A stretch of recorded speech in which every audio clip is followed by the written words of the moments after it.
Hello, my name is Paulina. The statement has been made that football is becoming a new religion.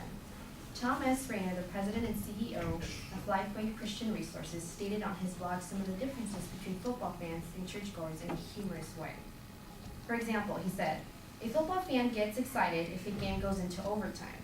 A church member gets mad if the pastor preaches 1 minute past the allocated time." Or this one, "A football fan attends a game no matter how bad the weather is. A church member stays home if there's a 20% chance of rain."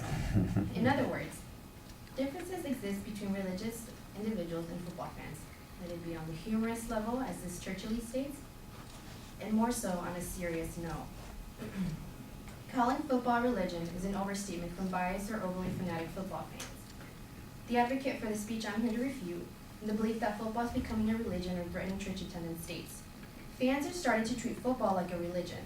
Second, that the popularity of football is threatening church attendance. And third, that football is a religion in itself." So let's begin with the first point, that fans are treating football like a religion.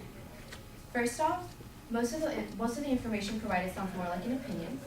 Most of these persons' points in the first area of grounds is not backed by statistics or any type of poll. The advocate states in the same area of grounds how people follow the team instead of the church, but do people really follow the team or a jersey? Tim Urban, in his article, "Why Sports Fans Are Sports Fans," states, "The players that must play well sometimes get traded to the teams that must lose.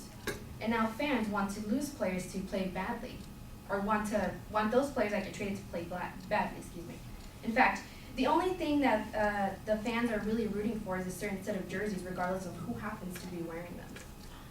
In religion, people don't just start to worship another god because a religious leader decides it. Kind of like a football coach decides to buy or sell a player. On the Pew Research Center's page, a study showed that the majority of Americans keep the religion they were raised with. The advocate also states that people fight in football like they do in religion. But this statement is way too generalized. Though true, people who fight in religion, they fight for other things like opposing viewpoints of depth or beliefs on topics of real concern. Comparing a football fight to a religious one is like saying, a Jewish person walks down the street, sees a Christian, and says, "I'm going to beat you up just because you're wearing the Christian symbol." We all know this is much how a football fight starts, over a jersey or a slight comment. Getting into the advocate's second point, the popularity of football is threatening church attendance. In this point, the advocate uses a statistic from the Huffington Post that stated only 20% of people are actually attending church. However, after reviewing the source, I found that this source also provides reasoning for why there's such little attendance for church. These reasons included the demographic remapping of America, technology, leadership crisis, even phony advertising, and never is football or sports even mentioned. In other words, based on this person's own source, the drop in church attendance that is mentioned is not related to football fanatics. It also states in the same point that 63% of Americans are football fans. This, however, does not confirm that all 63 are attending football games. For example, a trusted sports website like ESPN discovered in a relatively recent poll and said, last year, 56% of people polled said they were NFL football fans, and that number dropped slightly to 49% this year. Even among those who said they were NFL fans, 31% said they had no interest in attending a Super Bowl, keywords, even if they could afford it. This means that only 25% are actually attending important games like the Super Bowl when they can afford it. And the number of fans actually dropped, and that the statistics provided by the advocate in no way confirms that the decrease in church attendance is due to football. For example, the same Huffington Post the advocate mentioned, and I mentioned earlier, states technology is changing everything we do, including how we do church. In other words, technology allows streaming or watching of congregations from home and in some cases even on TV. So the reason people aren't attending church isn't because of football, but because there are now other means of worshiping than just physical attendance. And then the final point, the advocate states that football is a religion in itself. The 8 elements of religion are compared to how football fans follow their favorite teams. The stadium is compared to the church, so are rituals and emotional experiences among some of the points stated. But let's be honest, for those who believe, and even if you're not believers, just football fans, if your mom is sick or you need some kind of spiritual guidance or you need help passing a test, you didn't study for it, you won't go to the stadium or kneel to your favorite poster and say, Chargers or whatever team you go for, "Please help me pass this test and I promise I'll cheer louder." No, this is not the case. The 2 says that there are sure some comparable properties between fanatics and worship, but not as stated in this claim.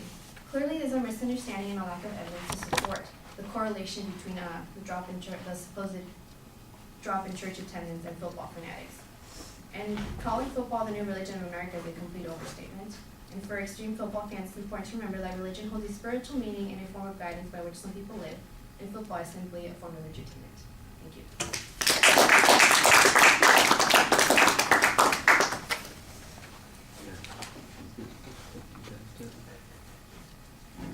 Thank you. It's not stapled, sorry. Say again? It's not stapled. That's okay. Speaking of teams, what's going on with your team? Why is Officer Russell snitching on Swaggy P? Officer Russell out here. Dude, he's freaking so much better. Like, What's secret? that's like a boy, dude. Yeah, whole conversation. I was like, Foolishness. wait until Sunday. I'm gonna go and have a talk with him until There you go. after the game. That's right. Before the Yeah. game's over. It's like, To them.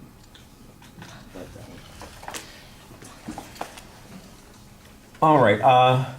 I thought your response was very complete. You did a good job following the structure. You analyzed the advocate's evidence and sometimes dismissed it as being insignificant or misplaced, or you had a good counterclaim on some of the evidence. I like the fact that you went to some sports site sources to get quotes that respond to the particular issue, and you challenge the analogy of being a fan versus being a faithful follower. I thought that was pretty effective. That people don't change their religion. I like the statistic that you had on that.